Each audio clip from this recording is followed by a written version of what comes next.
I would like to call to order the May 16th, 2023 meeting of the Colerain Township Zoning Commission. Please rise for the Pledge of Allegiance. I pledge allegiance to the flag of the United States of America and to the republic for which it stands, one nation, under God, indivisible, with liberty and justice for all.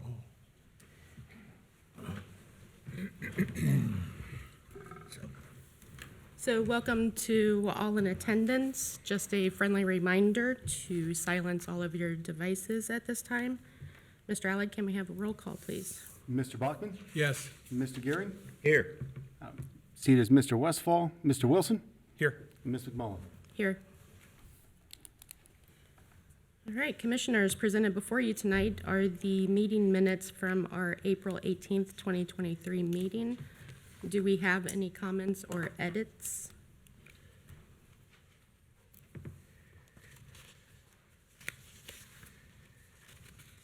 All right, hearing none. Can we have a motion to approve?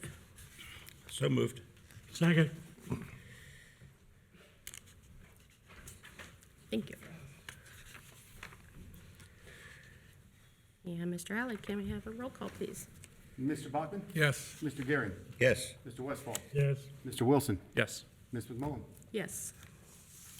Motion carries. All right, next we would like to welcome any members of the public to address the Zoning Commission with any and all items on tonight's agenda. Is there anyone present who would like to address the commission?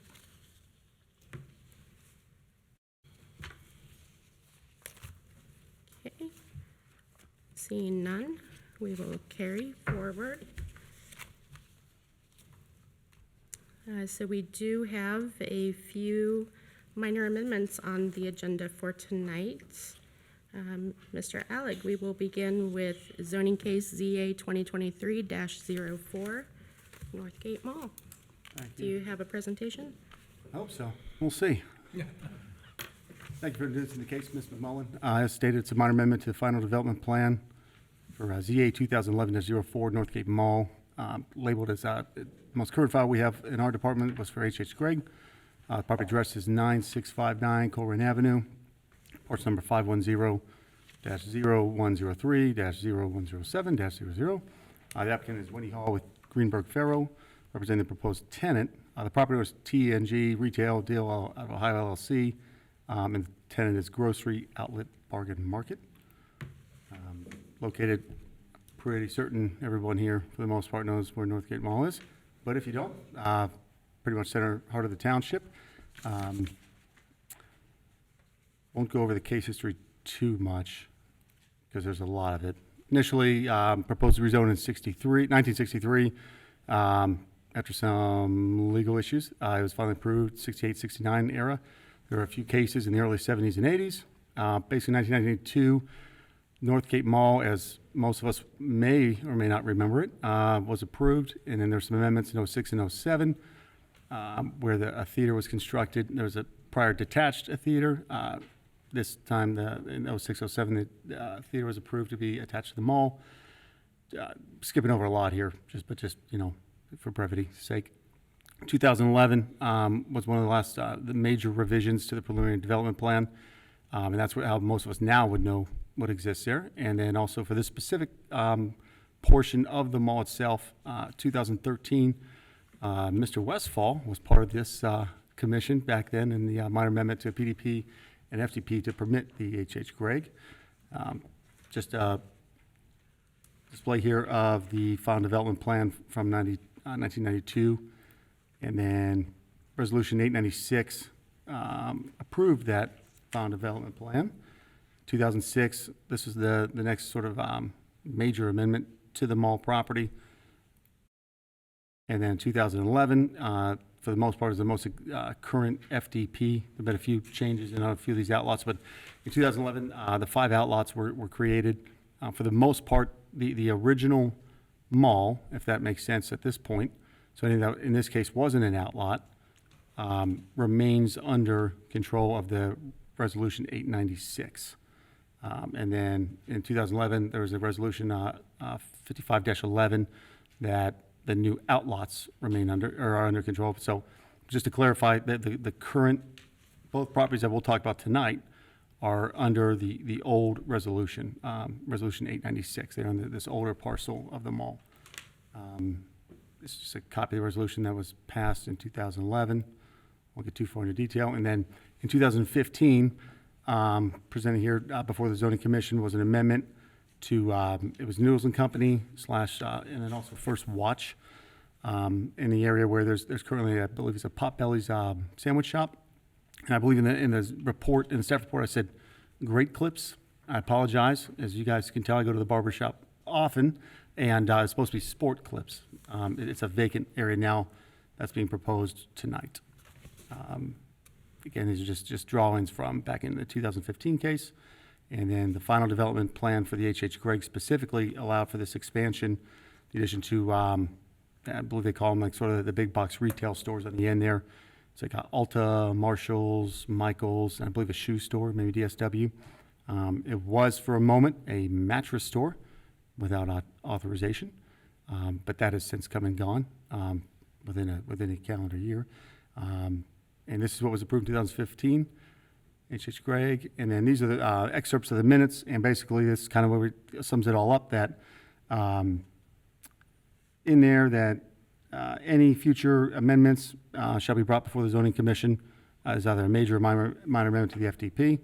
And that's what brings us here tonight. The proposed plan, again, the applicant is Ms. Wendy Hall, and they're proposing this grocery outlet bargain market. Not heard of this place, but these are the plans all the commissioners should have received in your packet, and it was also posted online. And then staff's finding, the applicable zoning resolution items are 4.5.5, 4.5.6, 4.5.7, and then some definitions. And really, that's just the effective final development plan, require conditions for the issuance of a zoning certificate, and modifications to approved preliminary final development plans. You may hear these quoted a lot tonight, but I won't read through them exhaustively. They should be in everyone's packet. If not, let me know. And that's basically just any change. The FDP is the ruling document on a property if it's in a PD. Any change to that at certain levels can be approved by staff administratively. In this case, it exceeded that, or was there a certain requirement in the approving conditions in 2015 for H.H. Gregg, which brings us to tonight, and then also the major modification, which luckily we don't have those tonight. And then also retail commercial services, the definition of that, just for the most part, a place that sells retail items to the public, may include, but is not limited to, the items listed. And the proposed minor amendment to the approved final development plan appears to indicate compliance with the Colerain Township zoning resolution. And staff's recommendation for the proposed minor amendment to the final development plan is for approval, with the following conditions being none. Hopefully I conveyed it enough. That's the end of my report. Thank you. Thank you, Ms. McMullen. Commissioners, do you have any questions for staff?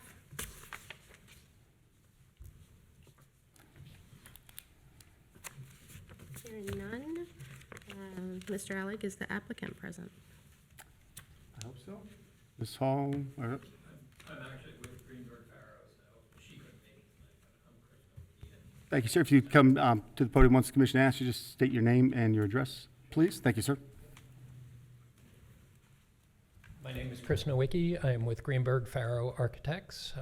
I'm representing the grocery outlet client in this proposal. Thank you for being here. Sure. Commissioners, or do you have a presentation first, I should ask? I don't. No. I think you guys have everything that we submitted. Okay. Commissioners, any questions for the applicant? Just the one, your application, you mentioned facade improvements. I'm sorry, you say facade updates, trash enclosure and signage. Could you talk a little bit about the facade updates that you anticipate? Sure. Yep. I think there is a slide in there that yep, that's it there. So basically, we're proposing to paint the building, so to kind of freshen it up, bring our color scheme to the building itself. Sort of grays, very neutral colorations. The signage will be kind of presented up on that band. I think H.H. Gregg had done something very similar Yep. And then the other thing we're proposing is canopies that would sit out sort of above the sidewalk. So we would have a cart corral where they park all the grocery carts. And then we would cover those with those canopies so that they don't get wet in the rain and customers wouldn't get wet as they're entering the store. So we carry the signage and the coloration around all sides of the building. And then as far as the trash enclosure, that would be adjacent to the existing loading dock. So we would just put that right in the back corner there. It's in the upper right corner of the plan. That's typically done as a chain link fence enclosure, and then we put the slats in that chain link fence, so it's fairly well hidden. You don't see the dumpsters or the trash. Keeps it well protected and out of the public eye. Thank you. You mentioned carts. Just like many communities, we have problems with carts walking away. Sure.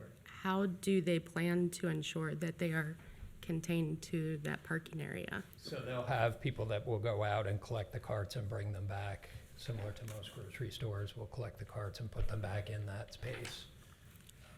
Within that, it's a fenced-in area that holds those carts. So when I mean walking off, I mean they take a ride down sidewalks and end up in other areas Yeah. in the surrounding area? We haven't had too much problem with that in the past that I'm aware of. I don't know if you guys have had much problem with carts walking away. I don't believe so, I'm with grocery outlet as well. Yep. So we do have problems with that here. So the grocery store across the street from you, Kroger, has carts that lock. Of course, Aldi has their quarter Yeah, the carts. quarters, yep. That's something we can definitely look into. Get back to you on that one. Just a little background, Kroger initially started off with outlocking carts and has recently added them. Okay. Uh, Yeah. So We'll definitely something take you that should look away. into. Yeah. That's a Or great you'll point. pay your employees to go a mile down the road to Yeah, collect them. Yep. And you mentioned canopies, so my question is for Mr. Alec, actually. Does adding canopies to the facade change anything with any of the regulations? As far as I can think of it at the moment, no, as long as the commission's okay with it and approves as such. One thing I would say that under, as mentioned by you, sir, under 14.4.4, for walls and fences, we do not permit chain link fence with slats as an enclosure, just to let you know. So it would have to be like a wood type or some other type that is approved. Okay. We can get with that in the details, unless, again, the commission approves that tonight. But no problem with the canopies that I can think of at the moment, especially if they're not extending over the sidewalk. And at the moment, that's all I can think about. Pardon me.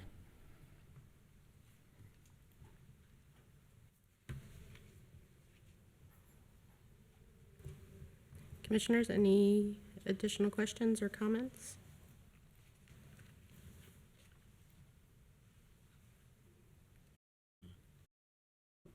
Nope. All right, thank you. Thank you.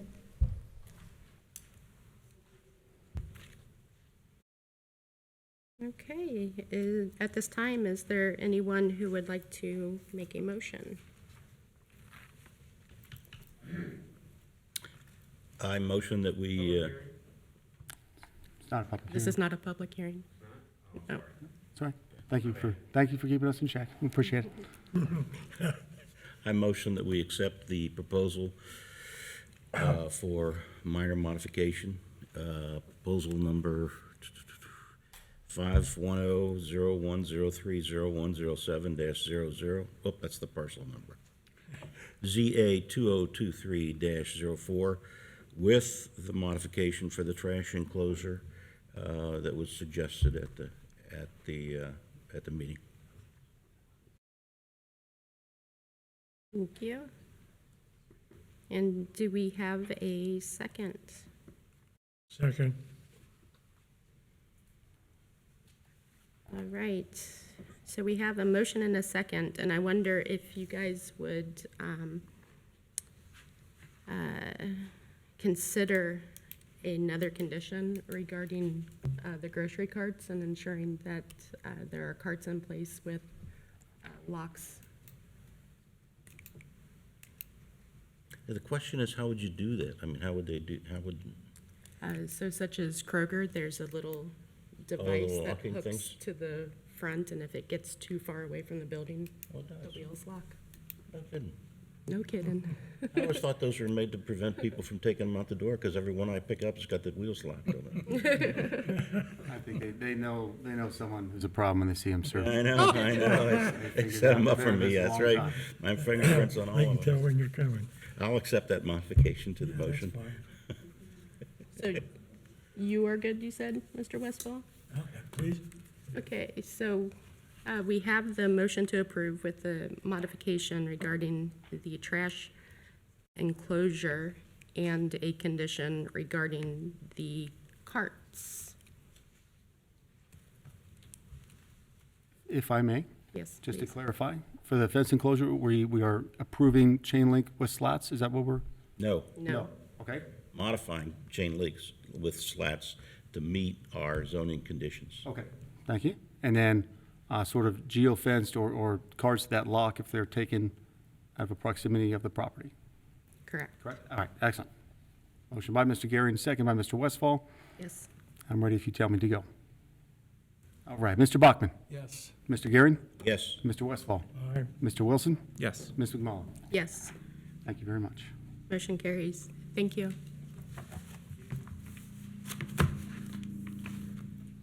All right, so we continue on with Northgate Mall. So next we have a minor amendment to the final development plan for case ZA 2023-05. Mr. Alec. Thank you very much, Ms. McMullen. Located in the same development, but a slightly different address, 9725 Colerain Avenue, parcel number 510-0103-0205-00. Applicant was Ms. Iris Orlano, with Interplan, representing the proposed tenant. Property owner is ISO Northgate Holdings LLC, and the proposed tenant is Pet Vet 365. And same portion of the township, just a little bit further north, very northern edge of the development itself. Won't go over anything exhaustive with the case. The only difference with this one is it was not included in 2015 amendment because that 2015 amendment was specific to H.H. Gregg. Same thing, final development plans. This one, in 2015, was a separate case under Noodles and Company and then also First Watch. And this is the portion where, if anyone recalls, in the very old portion of the mall, there used to be a theater in this area. That theater was demolished. A portion of the restaurant, as I believe, was left, and now there was an extension to that. That brings us to the portion, this is what's right next to Sport Clips. I apologize. These were the plans and elevations that were included in 2015. And the proposed plan that all the commissioners should have received in their packet indicates, looks like there's going to be about, looks like 5 or 6 exam rooms, center for surgery, and then a very small kennel located in this portion, the very bottom right there. Is a portion for the kennel. There's an extra room, surgery room, restroom, laundry room, and a handful of exam rooms. And then the staff's findings, the applicable zoning resolution, again, it'll get probably a little ad nauseum here, 4.5.5 and then 4.57. And we get a little bit into 8.4.12 and then definitions as well. Won't cover the effect, basically the final development plan is the ruling document. Any modifications can fall into one of 3 categories. This one, in staff's interpretation, is a minor amendment. Permitted uses in a business district. A veterinary facility, it is a permitted with conditions use in both the B1 and B2 district. Those conditions are listed in 8.412 as a supplementary or additional conditions. And really saying all structures, exterior storage, refuse or supplies shall be back a minimum of 100 feet from all lot lines. It doesn't say anything in there about required areas for kennels or anything like that, or room for any animals to be able to roam or I guess exercise if they needed to. But just want to make the commission aware of that. Staff's findings on this proposed minor amendment to the FDP, with the exception of the additional requirements listed in 8.4.12, the proposed minor amendment to the approved final development plans appear to indicate compliance with the Colerain Township zoning resolution. And therefore, staff's recommendation for the proposed minor amendment to the final development plan is for approval, with the following conditions being none that staff was able to think of in this case. That concludes my report. Thank you.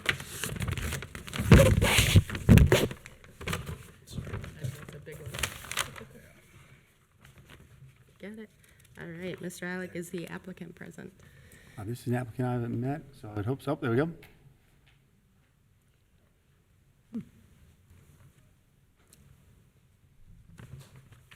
Hey, and for the record, can you state your name and address, please?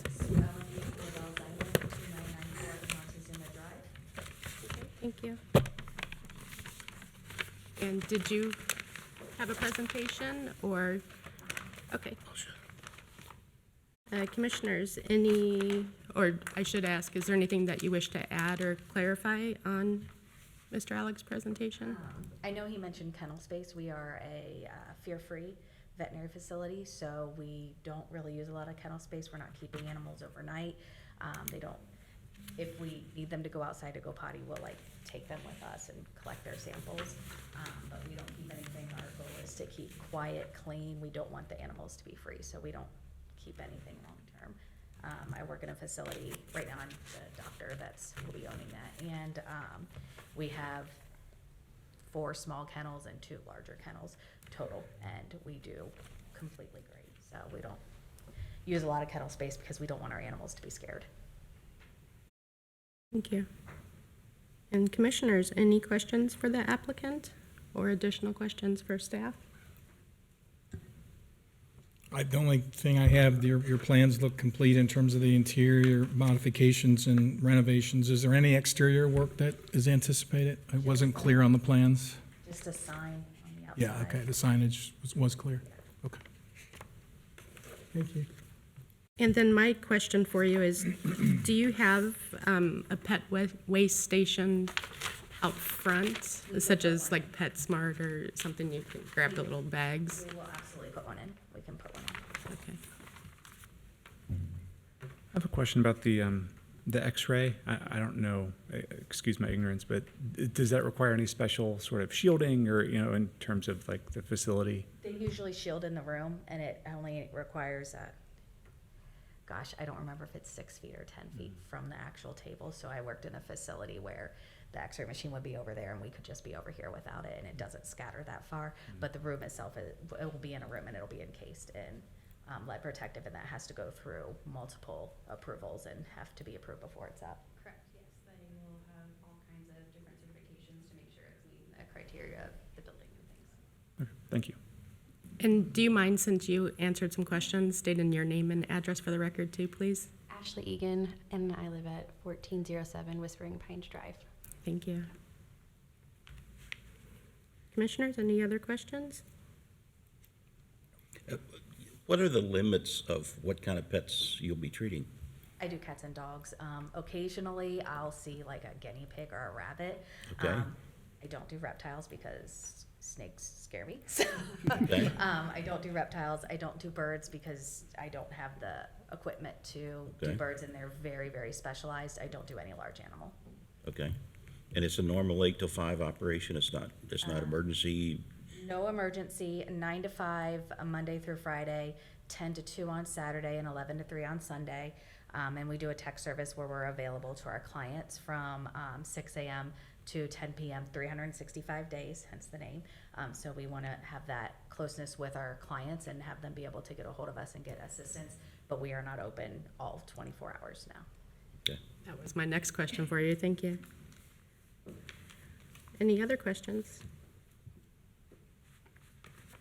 Okay. So at this time, is there anyone, oh, thank you, you can be seated. Is there anyone that would like to make a motion? I'll make a motion for approval of ZA 2023-05 as submitted this evening. I'll second. All right. We have a motion and a second. Mr. Alec? Mr. Gary, Yes. Mr. Westfall, Aye. Mr. Wilson, Yes. Mr. Bachman, Yes. Mrs. Mullen. Yes. And the motion carries. Thank you. All right, we're just bopping down Colerain Avenue now. So next up is a minor amendment to the final development plan for zoning case ZA 2023-06, the Mount Airy Kroger. And Mr. Alec, do you have a presentation? Do Mr. McMullen, thank you. If you'll remember, the applicant was here for the informal concept review, I believe it was in February. Well, time is going very fast. Property is located 6401 Colerain Avenue, parcel number 510-0070-0177-00. Applicant is Mr. Ken Schuerman with Schuerman Properties. Property owner is Realty Income Properties 6 LLC. The client, as proposed last time, was bidfta.com. And moving down to the very southern edge of the township, looking at Colerain Avenue, so it was a former Kroger. The case was before, I think I have it right here. The case came before the zoning commission as a major amendment to a preliminary development plan in May of last year. And then informal concept review, I was correct, was in February of this year. And now we're here to amend the final development plan, a minor amendment to the final development plan at tonight's hearing. This is the original preliminary development plan that was approved back in '89. Nothing changed to that other than the approved use per last year's major amendment. That was for Grippos, who I believe I get backed out of the deal. In the resolution number 842, there were 10 conditions, which are still in effect and would still apply to the property. And then this is the final development plan that was and still is in effect for the property. And this is when the applicant proposed in February's informal concept review to paint a portion of the building rather than the whole building. That triggered discussion of whether we're talking about an administrative or a minor or a major amendment or modification. And then with the plans received, again, this is all the existing final development plan. With the application that we've received, there are some changes to the exterior structure, one being an exterior door to be added. And then the applicant has stated that they will be repainting the entire structure.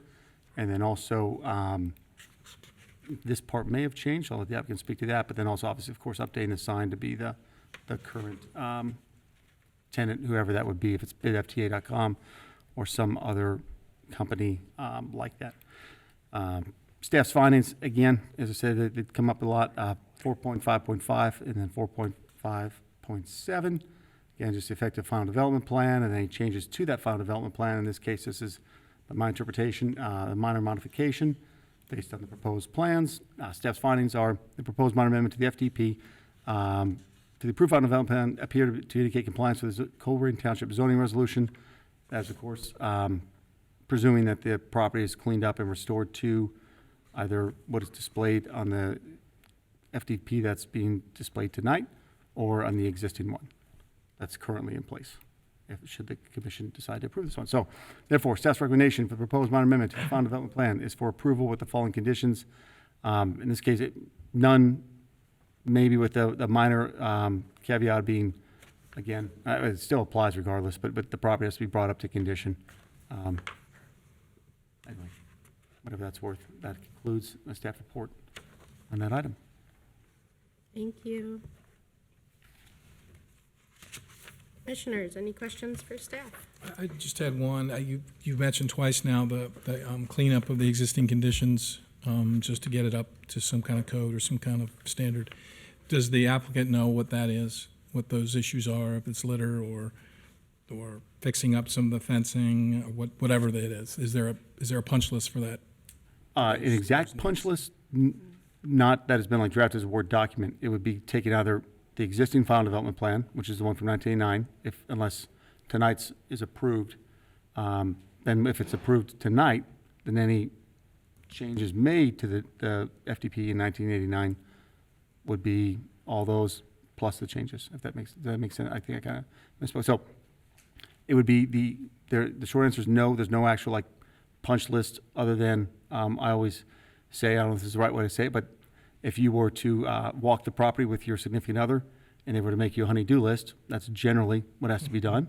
However, to have a specific this item at this location, this plant, this location, that does not exist. It would be taking the existing FDP, which is from 1989, saying this is what has to be done, unless a minor amendment is approved tonight based on the applicant's plan, then as they propose it, that's what would have to be done. But as far as like resurfacing all the asphalt, all the parking lines, all the property maintenance goes, there's no exact detailed itemized punch list. Okay. Can you help me understand? Didn't we approve this for an expansion of Grippo potato chips? We did a major modification to the preliminary development plan to allow the use as a warehouse. Yes. But then no final development plan was submitted with that, or So in Grippo conjunction with never that. went into that space. Pardon me? That is correct. But I'm seeing more traffic there with tractor trailers. Less crazy. I thought I saw more tractor trailers parking in the lot. I thought, As far as I understand, and I haven't asked those drivers, I believe they are parking there, not in connection to any business being conducted there. But I wouldn't know that for certain without talking, illegally parking there to get their hours, I'm guessing, based on whatever the government's requirement is for that. and can you tell me what BIFTA, Bid FTA? what is? I mean, BIDFA or whatever it is?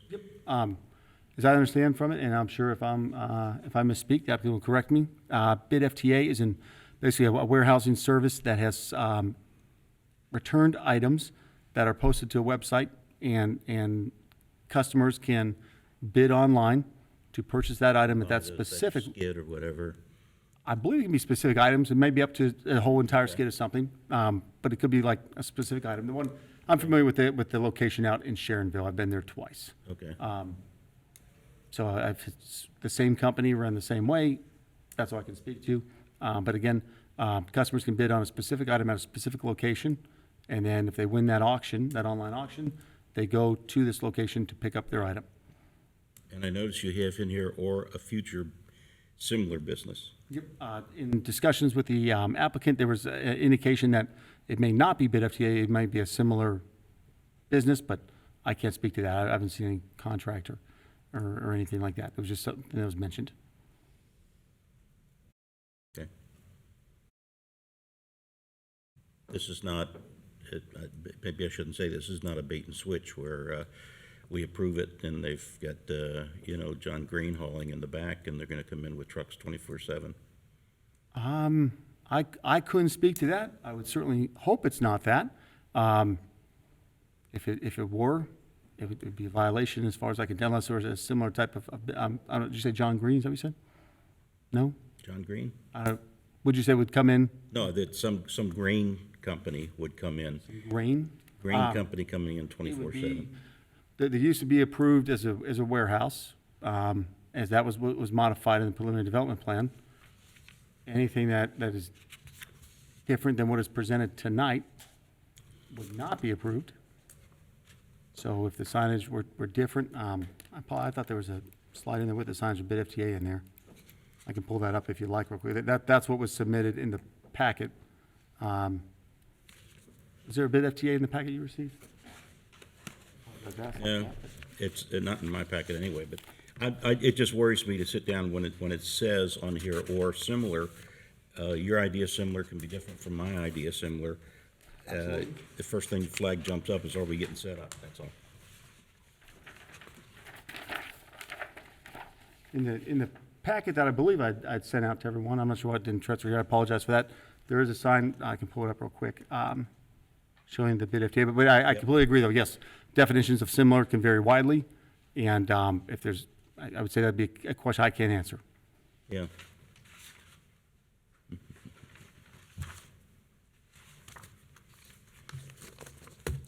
Any other questions for staff?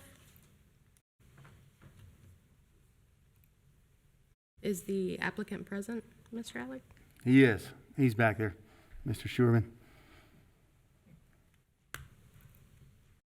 Hi, and for the record, please state your name and address, please. Ken Sherman, 3450 Vista Avenue. Thank you. Gentlemen, any questions for the applicant? Can you tell me why it says for bid or for similar business? Yeah, since I was here last, he sold the company, our tenant, but he is going to continue on with the same business model under a different name. So it's the same thing as Jared explained. It's a online auction. It's the same model as bid FTA. It's online auction. They warehouse items, you bid online, and then Okay. you come pick up the item if you're the successful bidder. So same business model. Okay. And that new name has not been established, as what you're saying? Correct. So we'll come back through for signage approval when we get that figured out. Okay. So a minor amendment tonight and then a minor amendment in the future For signage? or sign it? Okay. Any other questions, gentlemen? Good. I think we have a good handle, if you don't mind me saying, on the punch list. We have spent a lot of time out there, landscaping, sealing and striping the parking lot, painting all the telephone poles, painting all the curbs, clearing out the entire perimeter of the whole property, repairing and replacing that fence. So I think we have a good handle on what you want. How are you going to stop the tractor trailers from parking in there that I see you're parked in there now? We'll have to monitor that as the new property owner. So we're local, Okay. so we'll have a better handle on that, I think. I did have a question then on the ownership. So will you be owning this building and the premise? Okay. So the existing, do you own that now, or is that pending this approval? Close tomorrow. Good, good for you. Congratulations. Thanks. Welcome. Pending this meeting. Oh, the pressure. Any other questions, commissioners? Thank you. Thank you. Thank you, Ken. All right, at this time, is there anyone who would like to make a motion? I'll motion for approval of ZA 2023-06 as presented. I'll second that. Okay, we have a motion and a second. Mr. Alec, roll call, please. Mr. Westfall. Aye. Mr. Wilson. Yes. Mr. Bachman. Yes. Mr. Gearing. Yes. Ms. McMullen. Yes. Thank you. All right, continuing our streak on Colerain Avenue, we have case ZA 2023-07, Weiler Honda. Mr. Alec, do you have a presentation? The case that never ends. Minor amendment, tonight's case, ZA 2023-07 is a minor amendment to final development plan for a case that was presented in July of last year as ZA 2022-07, Weiler Honda. The property addresses, they range from 8944 to 8996 Colerain Avenue. It's the three parcels indicated on the screen. The applicant is Mr. James Watson with McGill, Smith, and Pushin Incorporated, and property owners Mountain Agency Colerain LLC. Property is located in the middle portion of Colerain Avenue, in between 275 and Ronald Reagan.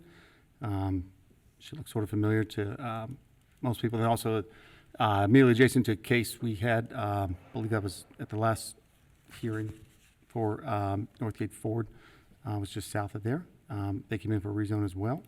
Same thing, kind of ran down what I already went over. Preliminary development plan was presented to the commission in July of 2022. The final development plan came before the commission in December of last year on the 20th. And we are here to amend the final development plan that was presented to the commission last December.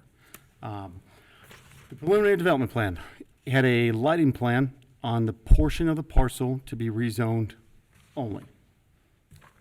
Part of the approving conditions for the PDP were that the other two PD parcels were brought in to the new PD, and then in that case, basically, we had a second lighting plan that came. The conditions of the PDP are that no off-premise signage be permitted.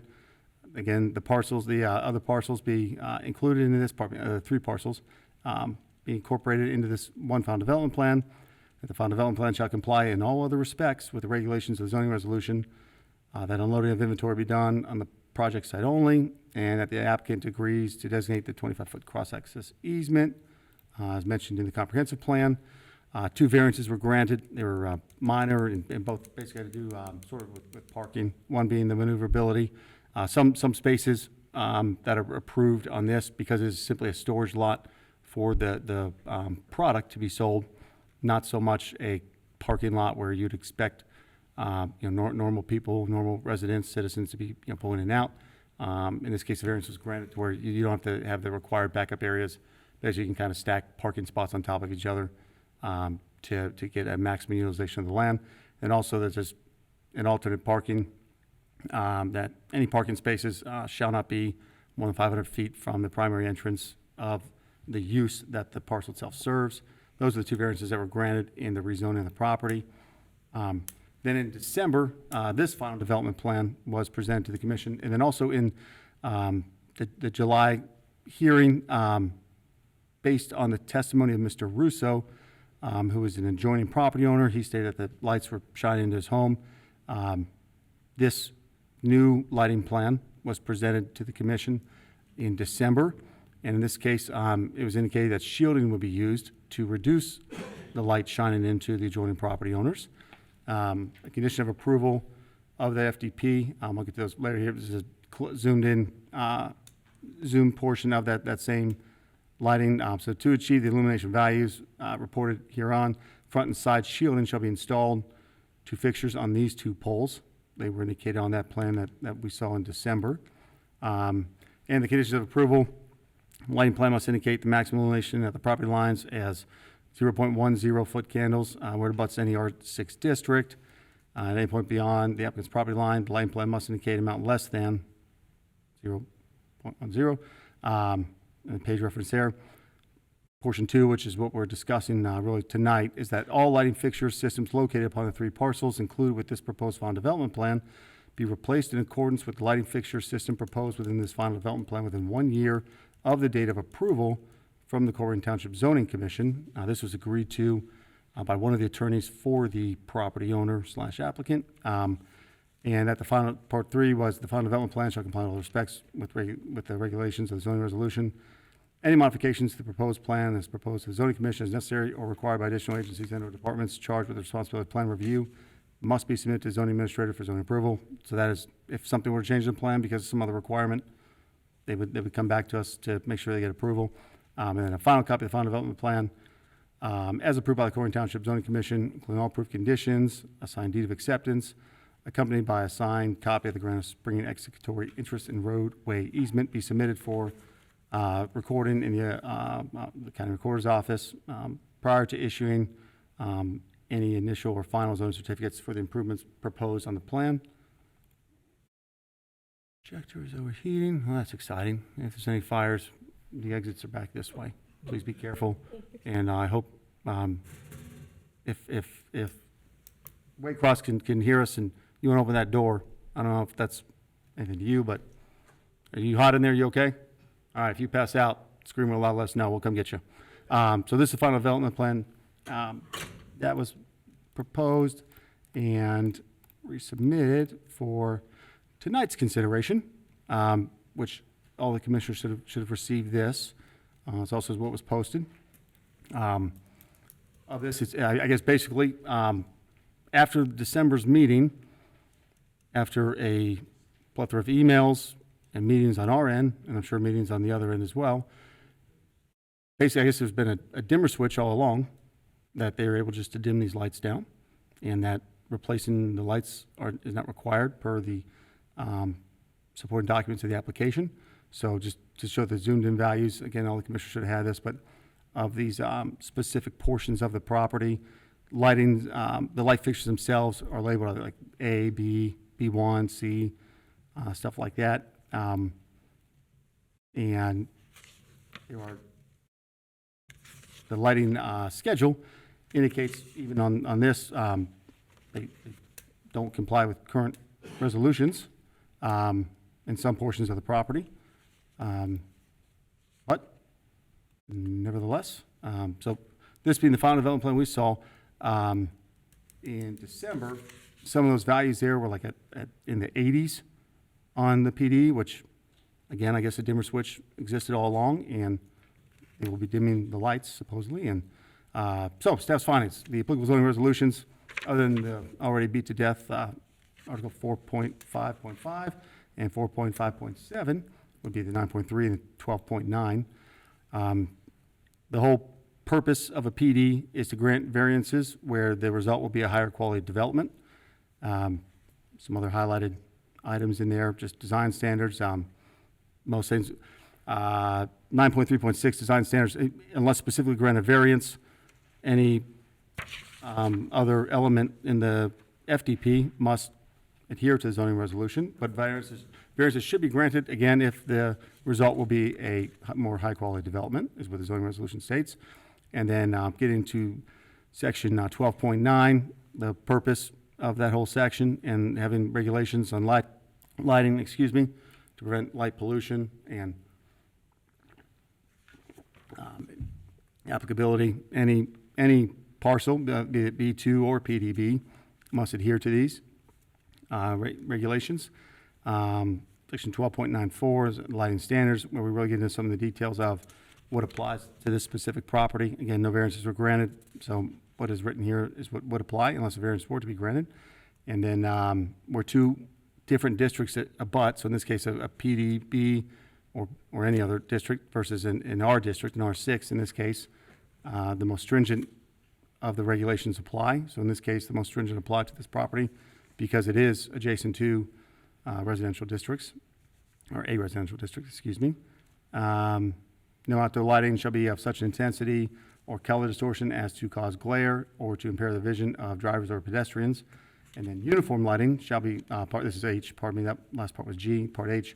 Uniform lighting shall be provided to prevent various intensities of lighting throughout the parking area. Zoom in on that. So such uniform lighting shall be illustrated in the required lighting plan. That was the sort of intent behind staff recommending that condition of approval, was that not only was there testimony that the lights were shining into adjacent residential properties, but that per the zoning resolution, and since no variances were granted, uniform lighting shall be provided on the entire development to prevent various intensities, as it states in H. And also Part K of that same section, all outdoor lighting fixtures within the development shall be the same, similar, or complementary in design and appearance.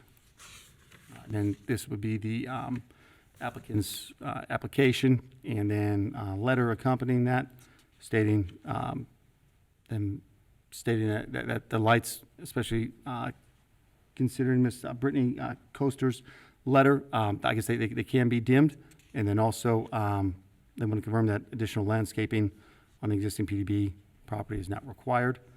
So those are the two aspects. So proposed minor amendment to the FTP, the lighting schedule incorporated with the requested minor amendment indicates that the existing lighting throughout the entire development is not in compliance with the Colerain Township zoning resolution.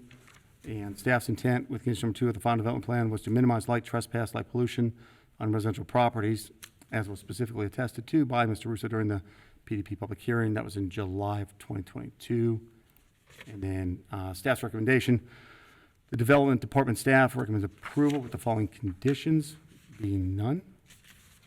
And that concludes my report. Thank you. Thank you. Commissioners, any questions for staff? So, let me make sure I understand what took place here. Weiler came before us and said, this is the this is the plan we want to implement. And after some discussions, I remember that meeting fairly well, we said yes, with modifications. They got that approved, so now they're coming back to modify the approval they got for the item, for this item, for the lighting item. Is that correct? That's fairly correct, yes, as well as the landscaping Yeah. requirements. Yes, sir. So it sets a, at least for as long as I've been on, it sets a new precedent that says, listen, I just get something approved with things I don't like, okay, because I can come back later and modify those things that I don't like. I mean, is that the precedent we're talking about here? I'm not sure if that'd be said in the, but that's sort of what is being discussed yet. Yeah, that's- As far as I can understand, it was agreed to in the hearing in December, Yeah, that condition. And there were 7 conditions originally proposed. 2 were contested during the hearing and then stricken from the approving conditions, and then the 5 were left. And of that, the now number 2 is what's being requested to be amended. That is correct. when I was representing companies, if I came back with a modification to a plan that was just approved within the last year, say, then everything's on the table again. I mean, it's an open discussion for everything. It could be. But I don't see that. What I see here is, well, we just want to talk about this narrow little item down here, okay, that we don't like. I don't know about the other commissioners, but that doesn't sit real hot with me. There were many emails and many meetings in our department where it didn't sit well with me either. And after an exhaustive amount of emails to indicate that my interpretation of the zoning resolution seemed to be correct, it was decided by those above me that my interpretation was correct, and then this meeting had to be held. So I agree. But saying all that, there is a second side to each story, right? And I'm reading right now a whole 2 pages of that lights have been changed to resolve the bleed issue that the gentleman talked about in the public hearing. So I would like to hear from the applicant as to what is going on what they have done and what they anticipate the request actually is. I'm a little confused what the request actually is, since work has already been done with regard to the lighting, so. There are always 2, if not even 3 sides, some would say, to a story, so I definitely notice as well. Right, before we invite the applicant up, are there any other questions for staff? Well, one other quick question. When the initial one came up, we had some of the surrounding folks here at the meeting, if I remember right. Correct. Were they given the opportunity to come today? Everyone, notices were sent out in accordance with our policies to all property owners within 200 feet of this property. Okay, so the same kind of notice went out for this meeting today? Yes, sir. Yep, I'll just clarify. I just want to make sure I don't misspeak, because they are 2 different, they are 2 different actions. All property, there was a legal ad that was placed, and there were adjoining letters that were mailed out by me. So Okay. I hope they received them all. Mhm. All right. Mr. Burke, I believe you're, Thank you. thank you. My name is Tim Burke from the Manley Burke Law Firm, 225 West Court Street in downtown Cincinnati. I'm counsel, as most of you know, for Weiler on this application. What happened, to specifically address your question, it became clear, and you all made it very clear at the December meeting, that there was a problem with the lighting on the site. After that, Weiler met with their lighting expert, and it was determined that we could solve both the bleed problem and the fact that the average lighting on the site was above the 2-foot candle standard, not by changing out any of the lighting fixtures or systems, but by taking advantage of the fact that the lights were dimmable. And sometime, I believe in March, the lighting throughout the existing PDB site were dimmed so that they are now less than a 2-foot candle average on the site, and there is less than a 0.10 of a bleed onto any adjoining residential property.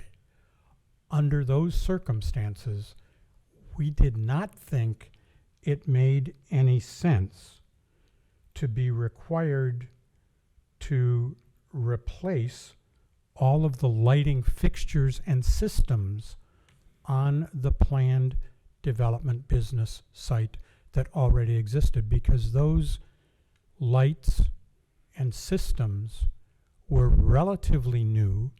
They've only used about 10% of their life, and we've solved the lighting problem that you made it clear we needed to solve.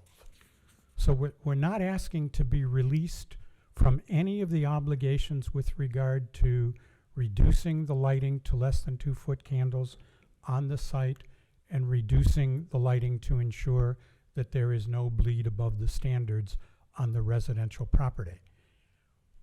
Why?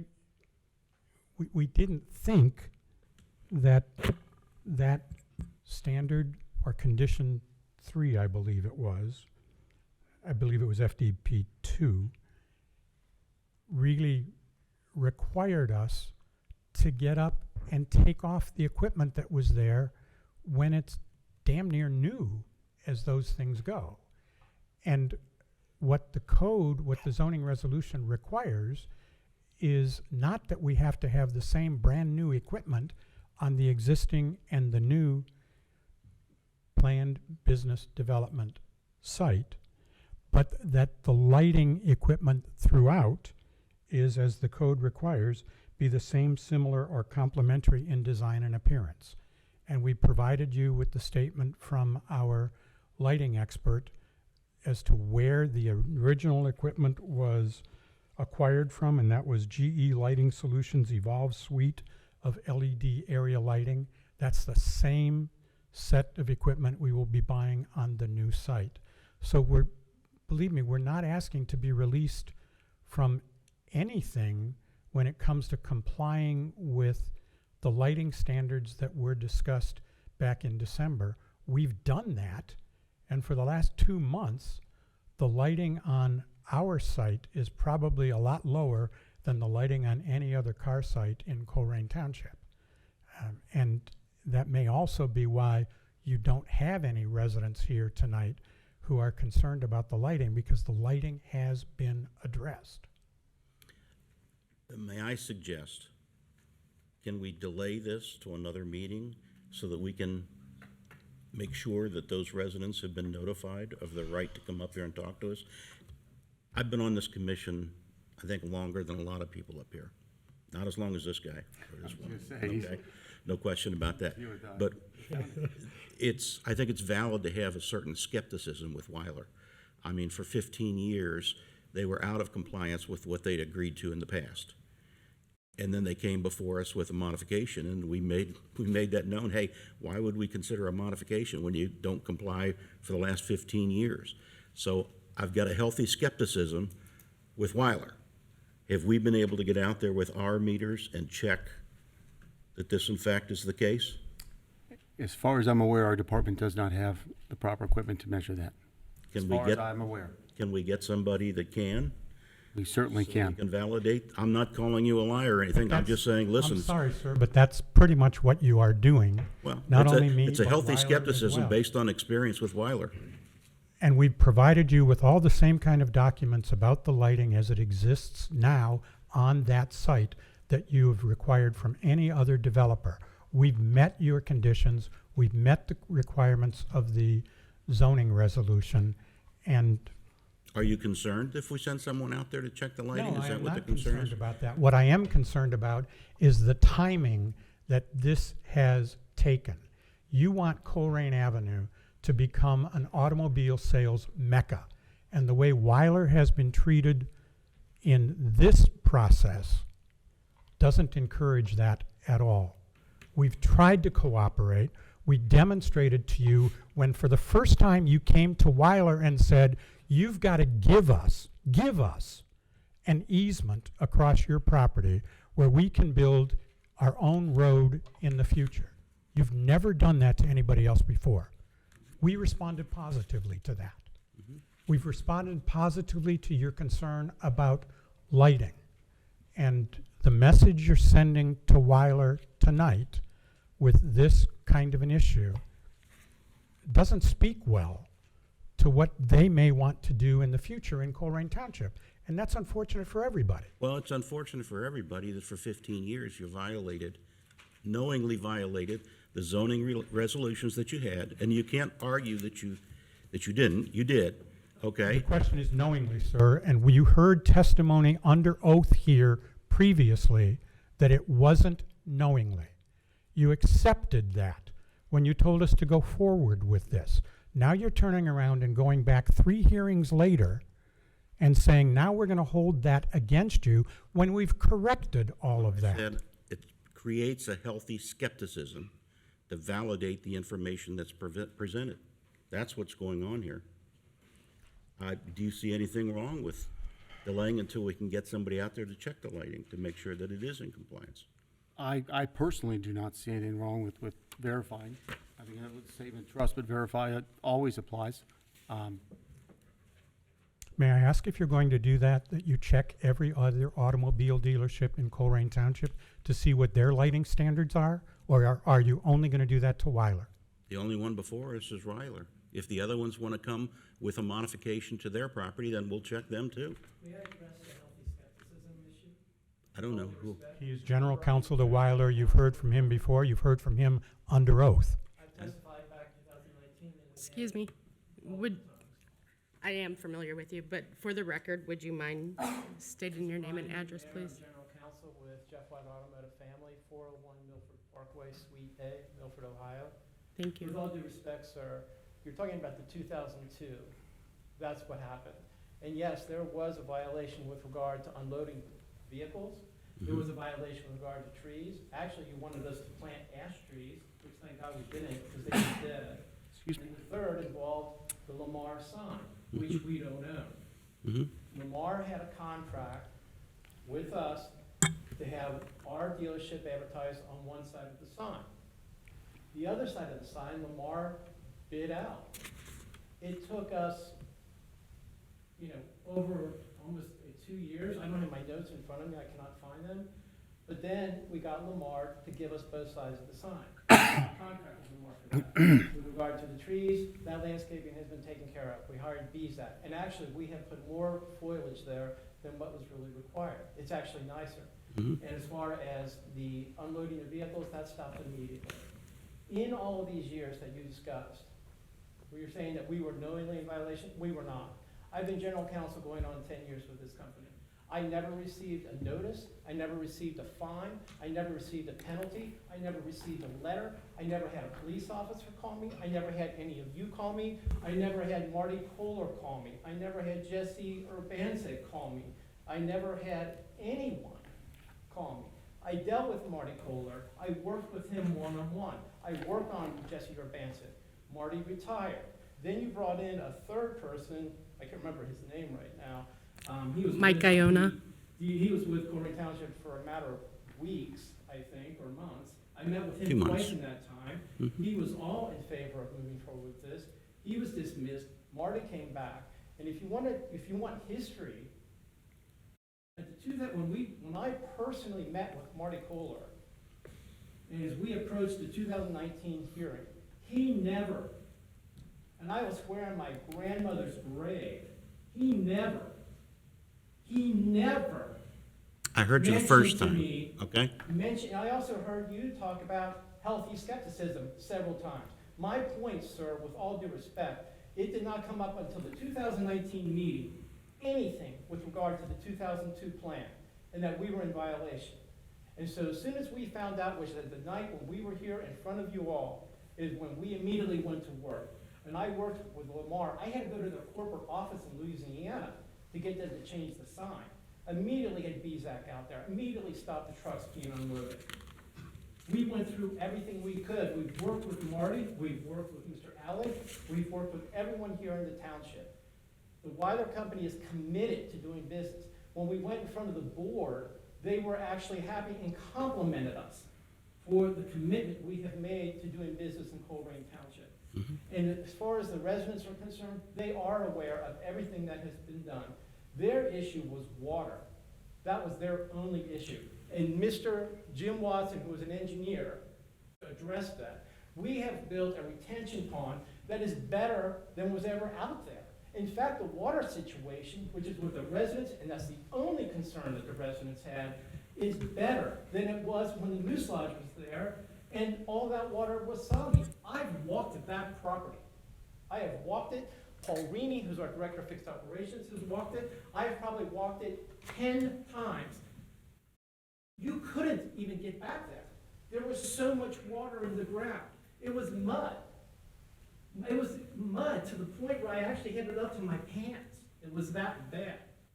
And so with what Mr. Watson has designed, that problem's even better now. That's going to go away. In fact, it's not going to be a problem. We have addressed all of these issues. With all due respect, sir, I am asking that you please allow us to move forward with continuing to do business in Colerain Township without any further delay on this matter or any matter which we may bring forward. Why did Weiler come forward with the lighting plan in their negotiation with this committee and then just a few months later change that plan? Because in December, it was called to our attention that there were problems with that lighting plan. And it showed lighting in excess of 2-foot candles on average in the existing planned development area.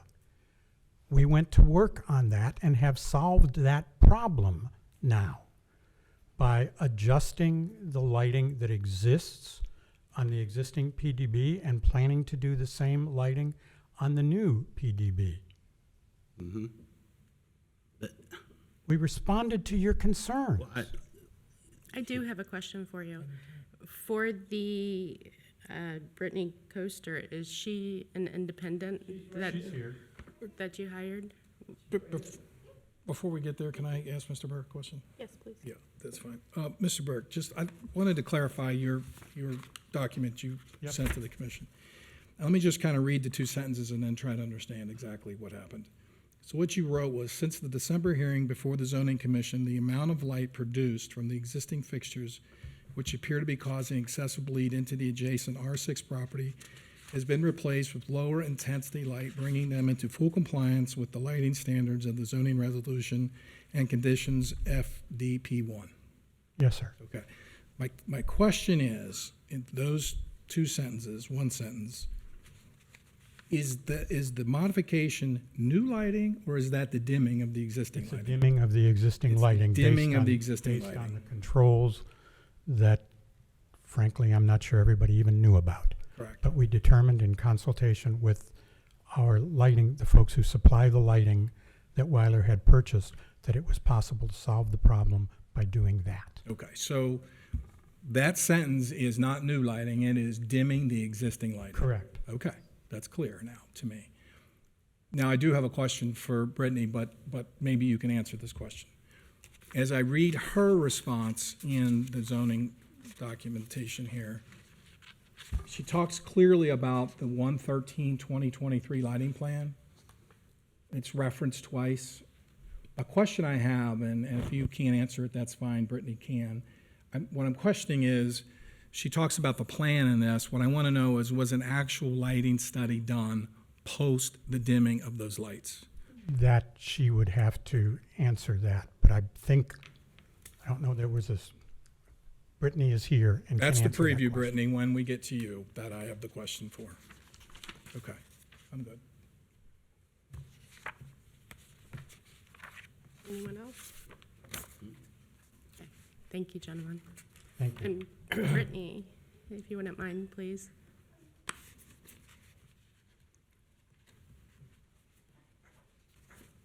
Hi, Ms. Coaster. If you wouldn't mind stating your name and address for the record, please, and who you represent. Sure. Brittany Kester, 1450 Rambling Hills Drive, and I work for BR Lighting and Controls. Thank you. So you've heard my question, so. I did. Okay, so you've had a little bit of time to think through it, so Yes. we're, As far as a post going out at night and doing my own survey, I have not done that since the dimming.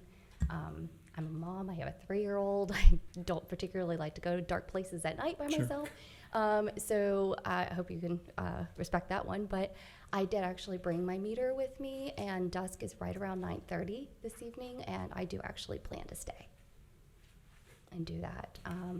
We do have specific meters that we use for those lighting. I just caution anyone that downloads an app off of your phone, it is not going to work out for you. so getting back to my question, the answer, I think, is the document that you've submitted to us is on the plan itself. Okay, yes. It's in reference to the plan dated 1/13/2023. No post-analysis of that plan was performed. Yes, I did confirm with the GE lighting controls, it's all called Light Grid. This is actually what is on the fixture that makes it do that. And I was able to confirm, at least with the output of energy, that those fixtures are performing exactly how we told them to. In other words, they're dimming. They are dimming. I do know that from the data from the node. I have not taken my meter out there physically. I got you. Yeah. So a second question to you. Do you know when the dimming started? When was that figured out and then analyzed and do whatever you had to do? Yes. Per your the request, I was able to get that reconfigured. They call it recommissioning. So I had it recommissioned, I believe it was March 15th, 14th or 15th, something around there. And talk the commission through what reconditioning means Yeah, sure. So in this particular situation. Sure. So actually, really originally when we put the fixtures in and we did the controls, which this goes on top of the fixtures and the wall-mounted fixtures, so we actually did step dimming overnight. So as it got darker at night, we dimmed to lower levels, not to what you guys have wanted us to do, but just purely because there's not going to be occupancy. We knew there was residential. We wanted to have flexibility, and there was actually a energy incentive at the time that made that system make sense. So when your request came through and it needed to be dimmed to certain levels, I believe, as you said, it was a 2%, 2-foot candle average. I was able to take the fixtures in the zones that was requested and actually have them dimmed down to that level. The particular fixtures on those poles have a limitation of a 10% dimming, which means that the driver or the fixture can be dimmed down to 10% and then it goes off. Fortunately, 11% was to that 2-foot candle average level. So we were able to hit that. In terms of in theory, because you've not tested it yet. With the meter, no, I have not tested it. As of pulling the energy reports and seeing that percentage lower to what I was expected to be, yes, I have seen that part. Okay. And then the final question for me would be the new lights that you anticipate putting on the new development, the new modifications, will those all be dimmable as the product you've just talked about? Absolutely. This is an expandable system. So all we would do is put something just like this on these new fixtures. Per IES, which is the Illumination Engineering Society, they're the people who set the levels for interior and exterior lighting and recommendations per whatever it is you're designing or application that you're designing. Back lots like that are not occupied by sales are typically lower, so we already even planned on a lower lumen package with this control system because per the IES recommendations, we would have done that regardless. Okay. And this whole issue of the different lights, what we heard was that they're still have 90% of their life, if I remember what was stated. That is correct. I do see that now, 90%. Talk us through maybe the age of what's existing out there in terms of that. That would be helpful for us to get some idea, I think, of obviously brand new lights on the new portion will be brand new. Correct. Can you talk about if it's 90% of life, kind of how old are those lights now? Right now, we completed the install. It was either, I think it was December of 2018 or January of 2019. So like right in that new year area. Trust me, it was cold and I did not like being out there. So, but we did finish at that time. So right around that 5-year mark. Fortunately, because of the controls, anytime that you dim fixtures, you extend its life because the driver isn't hit with full energy at any time. So kind of doing it or saying it's 10% is being a little bit generous. Actually, it probably has a lot more life in it. Okay. All right. So in the lighting industry itself, is that a pretty common tool? Actually, it's just really now taking a huge effect on this geographic area. If you are in places like Nevada or California, where there's a lot of light.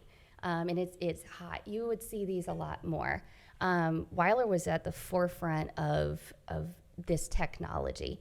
Before this, you would have low voltage wiring that was run underground through piping. It was a lot more difficult to control and more just on off. When wireless controls came out, this system is probably about, I think, 10 years old. And we've been using it for about 5 to 6 years. So that, yeah, again, they were at the forefront of this technology. And fortunately, at the time, we had an energy incentive that essentially paid this off. So when I'm going in to work with architects and engineers especially, these are the type systems that they're looking for now. They want to try to avoid low voltage wiring underground. Fortunately, what happens with like asphalt and stuff like that is if you have big trucks that are delivering whatever, over time it can press on that piping and it can mess with the wiring. It's also when you get into the retrofit world, it's a lot cheaper than trying to shove wiring through that piping underground, and gives them a lot of flexibility to working on theirs. I don't know if you've ever seen like the change of the seasons where you're going by and you're like, man, this is dark. When are these lights going to come on? This system actually is customizable where it works with an astrological clock. So they're not going back to those traditional time clocks and have to reset them 2 to 4 times a year. So The reason that I ask is so you have the product, you have architects and engineers that have built the product. Yes. For them to get it onto the market, they would have tested the product, so they would know the baseline of what it's capable of. You purchase that product with the expectation of this is what it's going to do. In my day job in computer systems, I'm a validator. So we have things such as, it's called a SaaS program, Systems as a Service. So you're buying the technology that has already been tested. We test to make sure that it fits our needs, but there is a certain obligation of the vendor themselves to say, hey, this is how the product works, and it works as intended. With that technology in place, I understand the desire that we want to hop out at the site and do a post-installation test to ensure that it is working. But you are an independent contractor as well who has subscribed to that tool. And in my opinion, while it would be great to say, hey, let's go out and validate this to ensure that it is meeting that, the technology it's accepted across your industry, and being in a testing profession, I tend to lean more towards trust the technology. In my world, we always say technology, yo, because there's some part of trustworthiness of the technology as it's being implemented. So we're with the other commissioners, I completely understand the desire to get out there and ensure that tonight the foot candle is matching what we say, but there is also the technology piece that is telling us, here's our baseline, and the baseline was being met previously, it's going to be met post-installation as well. But again, Can I say one more thing about that though? So when we did install these, again, there was a energy incentive from Duke Energy in order to get these, or get an incentive for them. And I did actually provide studies where these were installed in entire cities. Obviously, I don't have them for me, but there have been studies. I believe there's an entire city in Hawaii that they did. So this system, like I said, it's been around for a very long time. This is not, and this technology is not unique to me and GE Lighting. There's Acuity Lighting that has that, Hubble Lighting that has it, and these are all manufacturers I do not represent. So there are studies that have been done, studies that I have provided to Duke Energy, but I'm not saying that anyone has, I've been to a site at night with a meter, not this one, but I have. And, you know, just, you have to have the correct equipment for it. Thank you. I Gentlemen. I've got a question or two. You said that, not you, somebody from there said that the lighting has already gone down, correct? Yes, we recommissioned the site to the request. Okay, I guess I'm the one here that's gonna be the wrong one. Because if their lighting is already down to what we wanted, why in the world should they have to buy new lighting equipment to light that area? If it is down, you know, go out there and check it. If it's down, why do they have to buy new equipment? If a tire on your car blows out, you buy a whole new car? Okay. Thank you.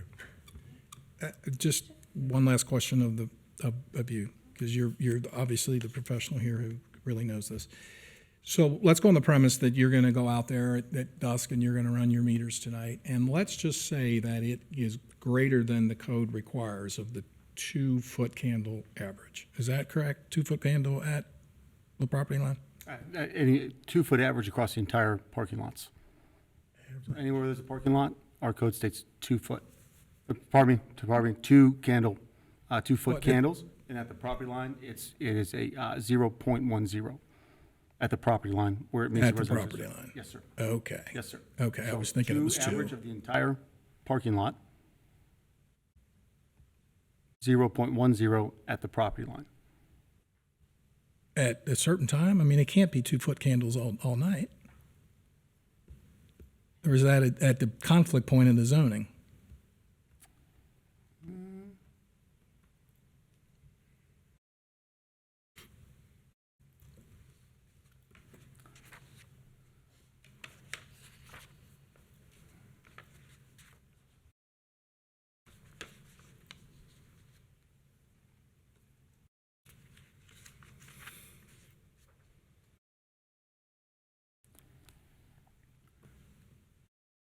So the maximum illumination across the property in foot candles for PDB or B2 or B3 or I1 or this, an average of 2 over the parking lots, an average of 5 at building entryways. For what's displayed on the screen, that's table 12-11. At the property line, in this case, since the property abuts a residential district, it's the 0.10 Okay. at the property line where it abuts the district. So that's, if you will, that's your, Okay. I don't have your lighting plan in front of me. I know it's here. Is that the numbers Very that last you page. have in your lighting plan? that's right, it's displayed on the screen, sir, for the averages. On the, I guess where I'm Over here. going is, do you anticipate you're going to meet the zoning code? The parameters as discussed in that slide, do you anticipate you're going to meet them? I anticipate I'm going to make them. Okay. are all the lights in the property dimmable in the manner that all the exterior lights dimmable in the manner that these lights are? All the pole and wall-mounted fixtures that are exterior, yes. So as indicated on their own lighting schedule, you can see in the B2 North, B2 South, the average is 6.44 and then 13.25, which both exceed the 2. So if they just dim those to 2, they'd be in compliance with the zoning resolution. And then it would completely fall in line with Mr. Westfall's comment of there is no, it would be asinine to require someone to put a new light in if this option exists to just dim them. The question, I think, a valid question might be, well, if a resident stated at the July 2022 hearing that this was a problem, why weren't the lights dimmed until March of 2023? Something I would ask. But if they can be dimmed to meet the code, then, in staff's opinion, if that means anything at this point, they should just be dimmed to meet the code. Well, I guess that's where we're at. We've got a couple items. One from, as I remember the discussion back in December, there was actually, the lighting plan showed, I think, a skirt or a shield. Thank you, a shield that was anticipated was going to take care of the bleed problem. That's the final There it development is. plan. And that was, if I remember right, the gentleman who expressed the problem was living either adjacent or across the Right here is road. Mr. Russo. Okay. And the lighting plan had the shields, and we approved that with the shield, and that was gonna be consistent lighting in terms of the fixtures. Well, with the condition that within 1 year, Yep. that all lights be What replaced. I'm hearing is that fast forward, they realize what they have in terms of a product, that the product the technology's there and the light that can be dimmable, that can meet the mandates of the zoning code. I've heard that. I've also heard that they don't need to shield because they can dim. That is correct. Okay. Yes. And finally, I've heard we don't need to replace all the lights. They only have 10% of life they've used in theory around there. Why replace all the lights if we can be in compliance with your foot candle issue and the shielding's a non-issue because of the dimmable feature? Correct? I believe that's exactly correct. Yes, sir. Okay. That seems to be good. Okay. I think I got it. May I perhaps make a request or a suggestion? Because Weiler really wants to get started on this project. Your condition, which we've asked you to eliminate, gives them a year to replace the equipment. Would the commission consider simply rewriting that condition to say you have a year to document that the reductions to the less than 2 foot candle average and the 0.10 bleed have been met? Yeah. That would at least give Weiler the opportunity to move forward, and the township the opportunity to move forward. And at that point, we'll go out and do what, frankly, we haven't required anybody else to do. We'll go document the fact that the lighting standards have been met. Jared, if something like that is approved, what capabilities do we have in a year if they're not in compliance?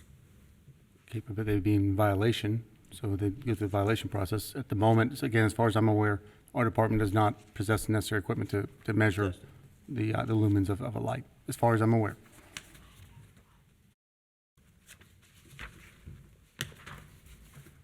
We're not in public address, though. Thank you, though. No, we do not have a motion before us yet. Commissioners, are there any other questions for staff, the applicant, Ms. Coaster?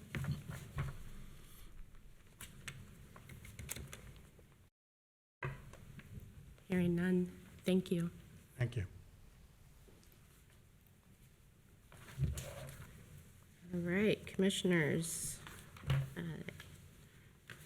At this time, is there anyone who would like to make a motion or any other discussion that's needed? I guess from a discussion standpoint, I'm in favor of moving forward with this in terms of give it the year of compliance from the December requirement. That gives it all summer and all the fall to work through the technical issues, if there are any, after the analysis is done this evening or whenever it's going to be done. I'm not sure how to put that in words, but I'm okay with that. Jared, would you mind showing us the condition on the screen again, please? The condition as it stands right now, Ms. McMullen? Yes, please. Yes, ma'am. I do think the point about this has not been required of anyone else is valid. You know, why? And plus, it's a dimmable system, so are we going to go out there? How frequently are we going to go out there? No, Correct. And we don't have the tools to take care of it, no. to analyze it. So specifically, we are looking at number 2. That's correct.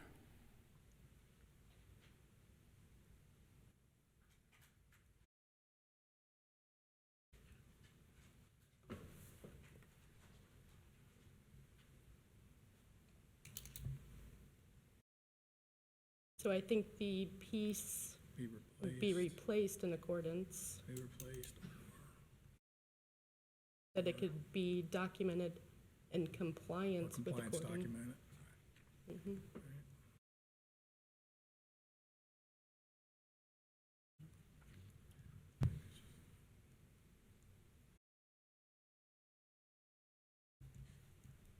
And then the next piece, so date of approval, Colerain Township Zoning Commission, we could suggest that it is just provided to the zoning administrator. All right, I'm going to try. So my motion would be that all lighting fixtures, systems located upon the 3 parcels included within the proposed final development plan be replaced or compliance documented in accordance with the lighting fixtures, systems proposed within the final development plan within 1 year. The date of approval from the Colerain Township Zoning Commission, I think we should clarify that 1 year, let's say December 31st of 2023. Perfect. So really, we're adding, or compliance documented, is that correct? And then adding a specific date. Specific date, because it's unclear when did that year start, December 31st of 2023. And that information in terms of documentation should come to your attention. Thank you, sir.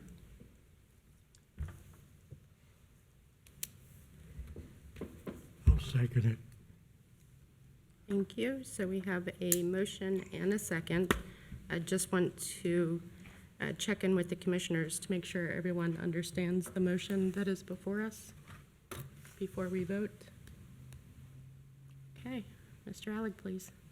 Mr. Wilson? Yes. Mr. Bachman? Yes. Mr. Gearing? No. Mr. Westfall? Aye. Ms. McMullen? Yes. The motion carries. And on a side note, before the Weiler team leaves, I saw on Facebook last week that you guys were given an award. I believe it was the top 10% in the country. I just wanted to say congratulations on that. Thank you.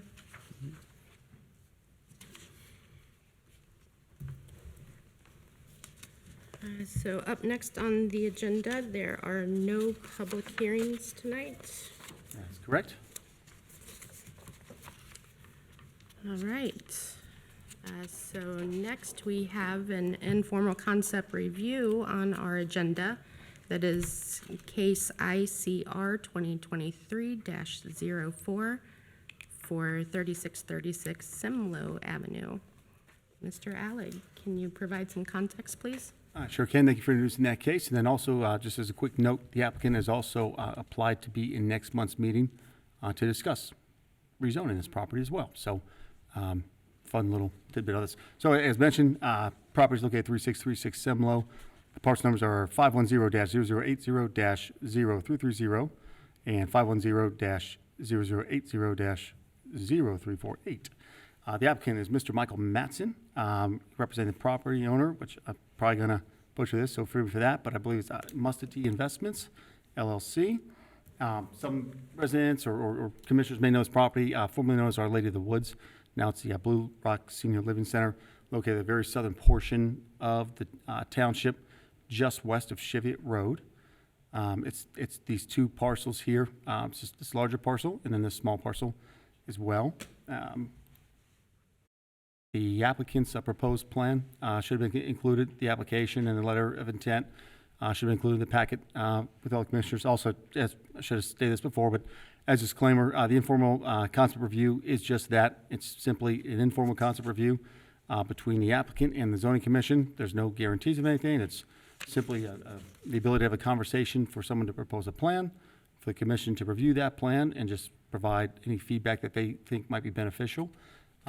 In this case, would be beneficial in securing the zoning map amendment that is to follow the application for. That's to follow, I should say.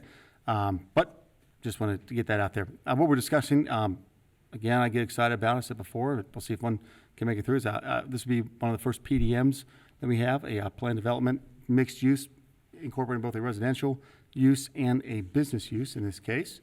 You see the applicant's the application for the informal concept review, and then also the letter of intent there. And these are the plans that were included in the commissioner's packet. these 4 site plans, excuse me, 5, and then we received a few additional plans with the coming amendment for next month's meeting. I just, so I'm going to throw in here in case anything needs to be referenced by the commissioner or the applicant going forward. For the most part, again, we don't really do like a recommendation like that, just because it is an informal concept review. Staff does not.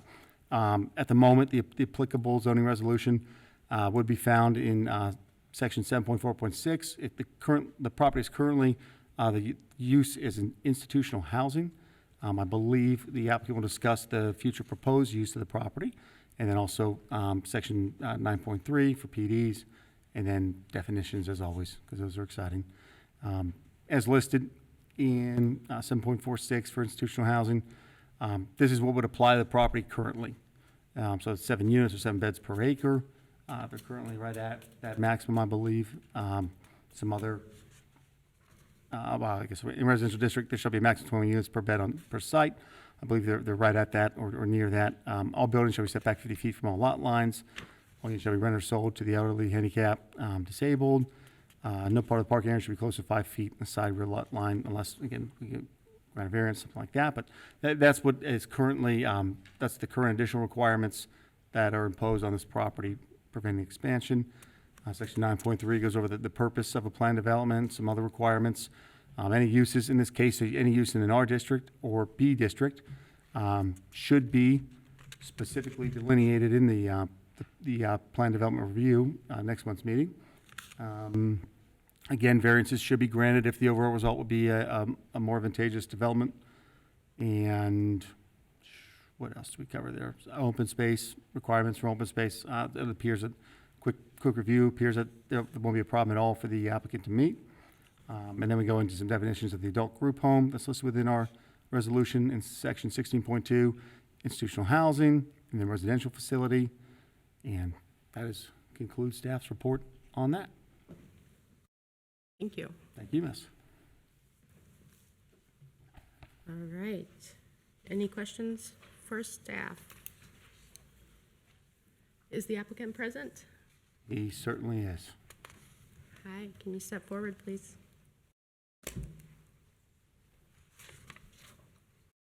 And just to give a little background, so you sat through 4 very structured cases. This is informal. There's no voting that's going to happen. There's no, it's going to be very informal and a dialogue going back and forth. So don't be nervous. We're not scary people or anything. Okay, please go ahead. Do you have any questions? I don't know exactly if you've received all the information that we submitted, but you understand what we want to do?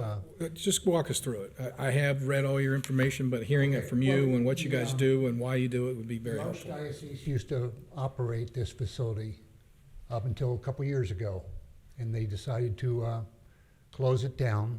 My client actually bought it from through an intermediate, actually somebody else owned it in between the Archdiocese and him.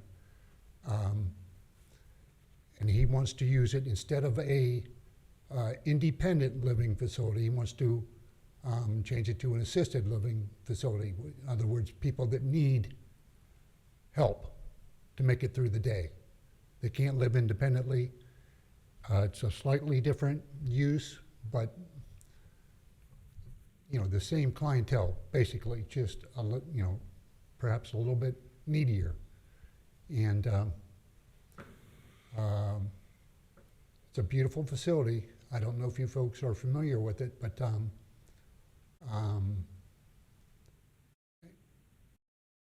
I think it's it's critical that we as a community provide this service to the folks that need it. And my client wants to do that. He has an opportunity to do it, and we'd like your permission to do so. So the portion of the mixed use, I think, comes into play because you want to have a medical office. And I just wanted to clarify, that's not an additional building that you're building. It's a room downstairs. Did I read that wrong? All the residential rooms are upstairs. And when the Archdiocese, was operating the facility, they had a lot of clerical offices and so forth downstairs that right now aren't being used, basically. My client would like the opportunity in the future to perhaps, if somebody, medical practitioner was interested in leasing out some place that he could, provide direct care to patients that needed it, just hop on the elevator, go downstairs.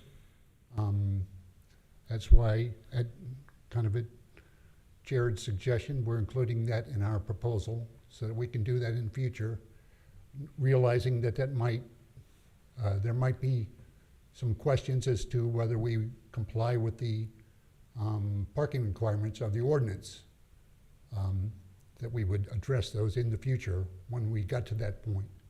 But and not only just medical, but perhaps there's a couple of larger rooms that might work for rehabilitation rooms, physical therapy, something like that. If somebody wanted to come in and rent that space and bring the folks downstairs, and have them do what they need to do to perhaps rehabilitate or to maintain their health, we'd like the opportunity to be able to do that in the future. So is the intent just to provide those types of treatments for your residents or Just for the those residents. outside of the area? We would not be bringing any, outside people in for those services, solely for the folks upstairs. And you made note in your letter that you are so closed off in the area that residents around you don't even know that your building is back there? So you plan on maintaining all the vegetation in its current state? We And wouldn't touch a thing. And my daughter used to, or my sister, excuse me, used to call bingo for Our Lady of the Woods, and she told me about it. So I'd heard about it, but I didn't know it was there. And I got a call from Mr. Berry, drove down to the end of Semlo, and you take a little, almost one lane drive down, and then all of a sudden, bam, there's this beautiful building just tucked in the woods, and it is in the woods. It's out of the woods. And it's, we don't plan on changing a thing, except going from independent to assisted living to meet that particular need. And Mr. Alec, the change from, or the change to assisted living, is that prompting the need for a zone change, or is it the addition of potential medical practices in the building? It's both in this case. Both, okay. Yep. If they are approved for institutional housing, but they are non-conforming lot.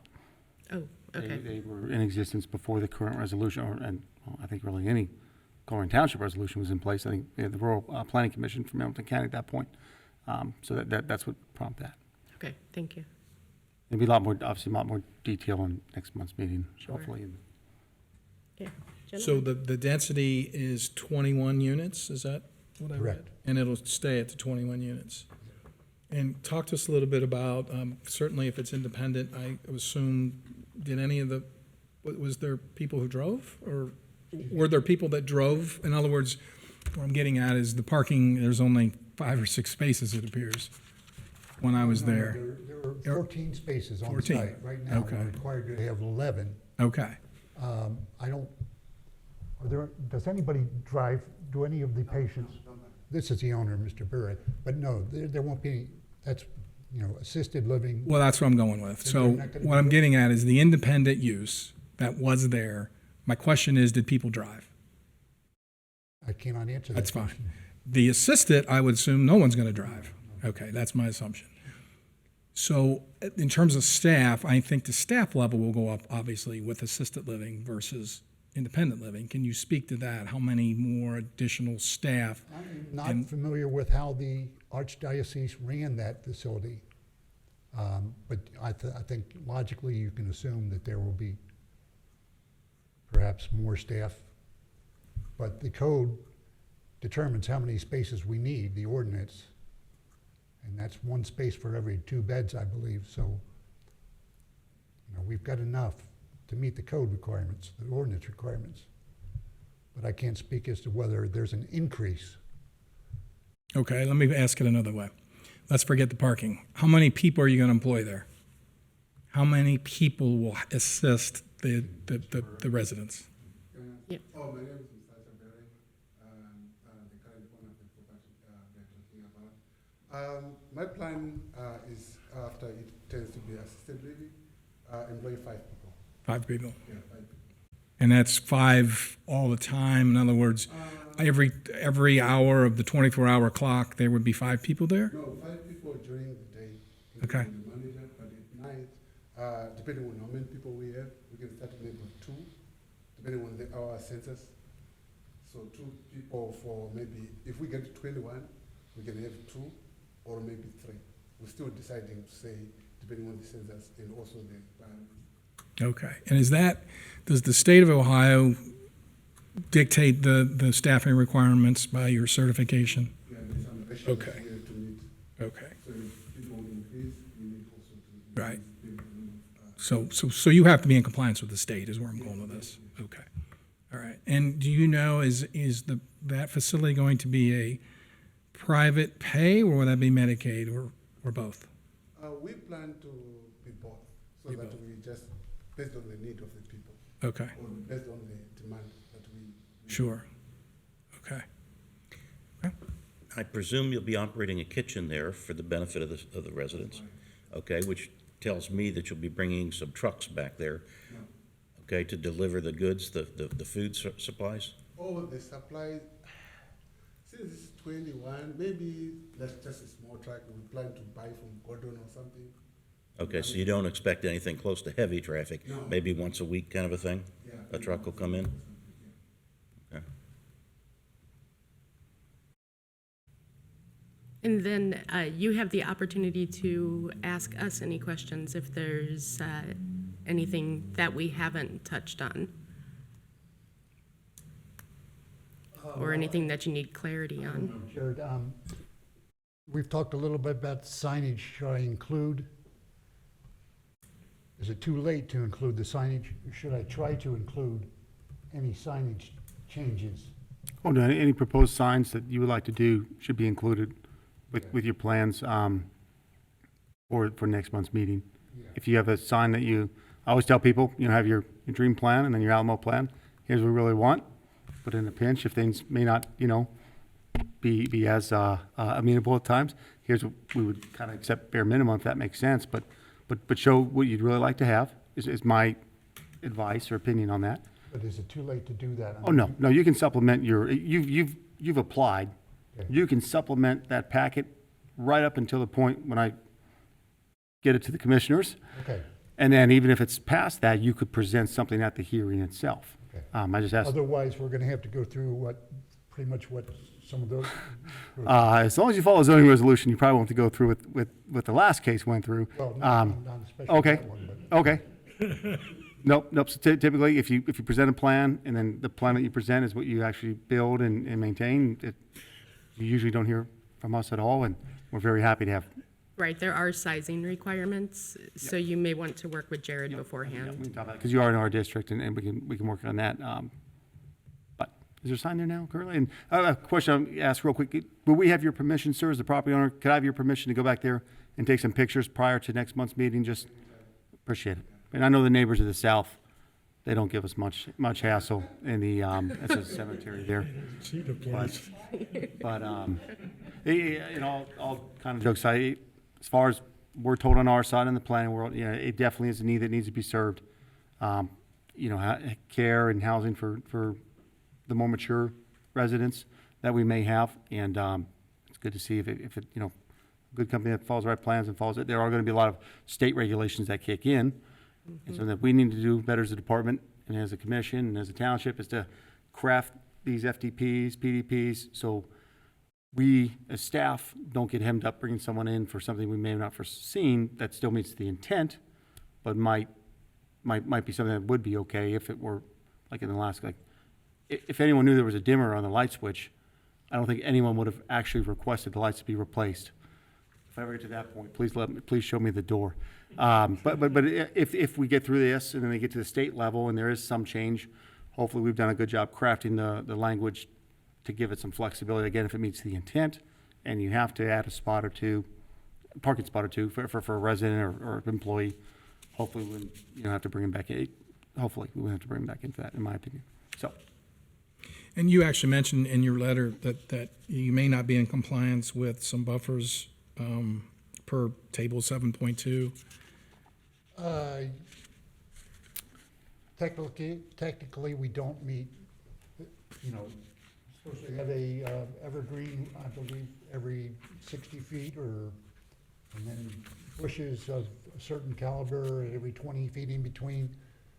No, technically, we Okay. don't meet that along certain portions of our adjoining residential properties. But due to the fact that it's the topography of the site and the separation and the existing growth of the areas in between this development and those residential properties, like I say, this time of the year, that you Yeah, can't even see I was there today, and you're right. the building. So, During the winter, you can probably actually see the building. on a yeah, couple that of could the be. properties, but, The property to the south, where the cul-de-sac is that part of the cemetery? Yeah, I'm looking at an aerial, so you don't have that benefit. I can show you this, or you can actually have that. It shows a cul-de-sac. Is that part of the cemetery? Well, this is the cemetery property here. Well, here we are, and so this is this with an aerial on it. Oh, So this is you. This is what I'm asking right here. yes, that's a little drive. And then they own this little piece between the Yeah, they the should- residents of Semaho and, Building materials and stuff, so forth. okay, and that's all, is that St. James? Who Yeah, actually? St. James owns, this is their ball field here. Okay, got it. Cemetery, and Okay, thank you.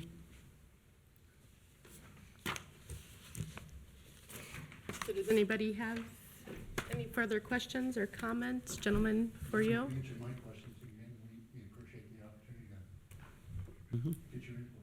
And I would just say, since you invited Jared out, Jared, you obviously will Yep. Get some take a better look pictures. at the situation and, And if I could extend that invite to commissioners as well, and alternates, it will be very kind and respectful of your property. Just go back there, take a look, take some pictures. Is it open to the public? Oh, yeah. Yeah. So we could just drive, okay, so we could just drive back there anyway, but just, we like to have your permission. Yeah. It saves on gunshots and, bulletproof vests we have to wear. But so anyway. just a word of caution, if the commissioners go out, they should not be speaking with the gentleman when you're on site. That's exactly correct, yep. You shouldn't really have any conversation between commissioners, applicant, property owner. You can wave, say hi, something like So that. if you see Mr. Gehring, yeah. don't Yeah, I know, talk to him. I know. Yeah, you'll be waving. I like it. Right. Now, the building, is the building damaged at all? I mean, if it's been sitting vacant for that long and it's that close to a ball field? Is it vacant? Was ever vacant? Was No, it's not vacant. Oh, okay. So it's being used right now? No, it's a beautiful building, still in operation. And he actually has 5 or 6, Yeah, now 8 people. 8 people on an independent living basis Okay, using the facility. okay. It's a very noble profession, so thank you for carrying it on. That's a fact. Thank you. Thank you.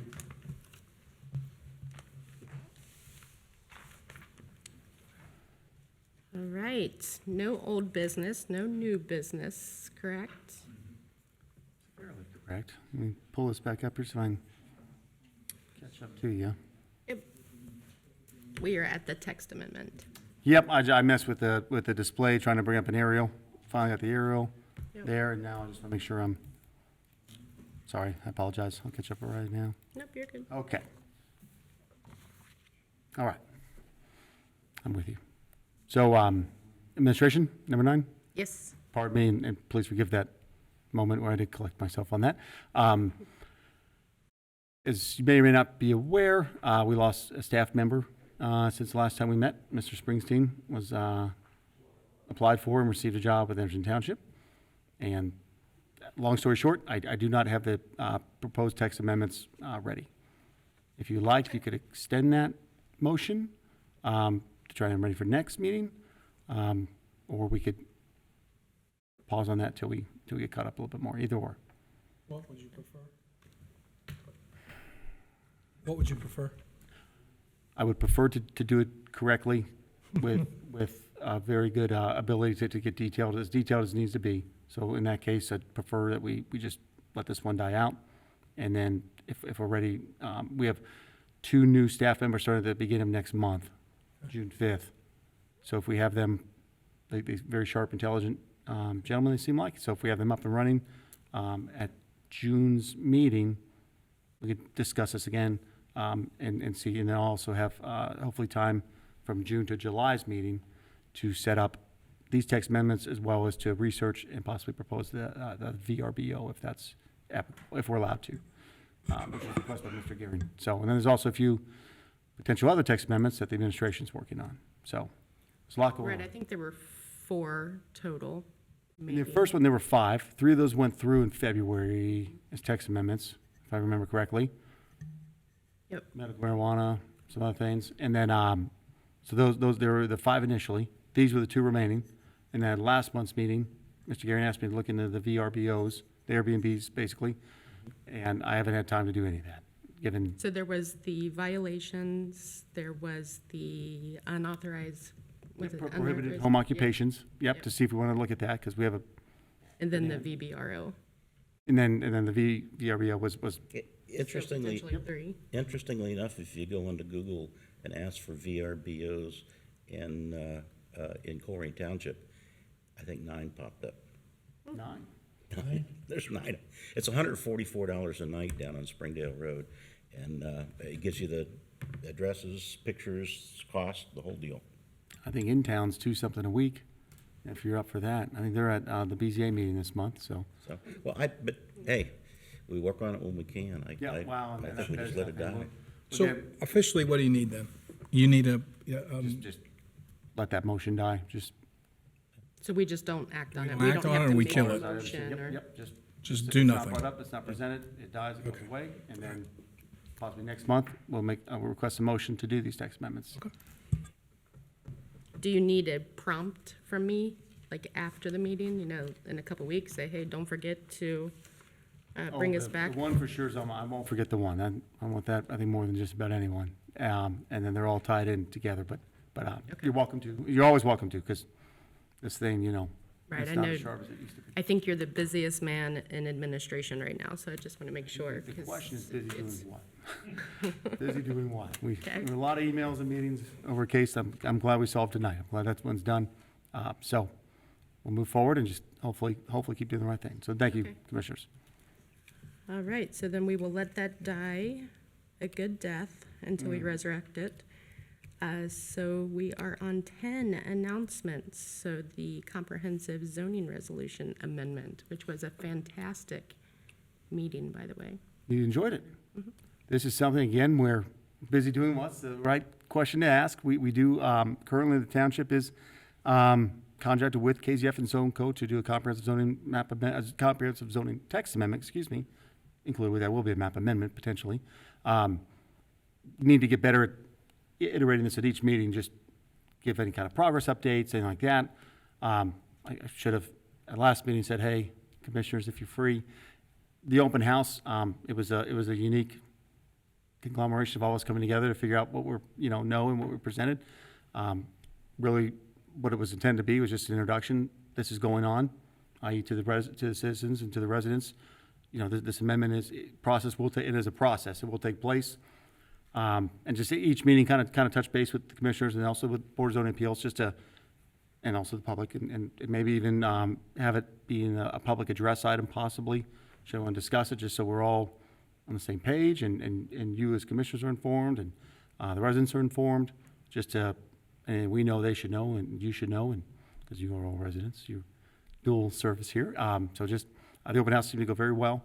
Not a whole lot to present there other than just the basic, the kind of 30,000-foot view of how these go and when the last time it was done and the reason for doing it.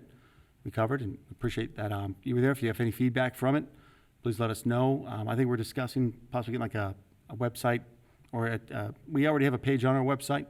So just trying to keep that as updated as possible with what's going on, what has happened, what hasn't happened. There'll be many more public meetings between now and any actual action taking place. A lot to say, we did nothing other than just present an open house of what we intend to do and get feedback and introduce the process to everybody. So thank you for that moment.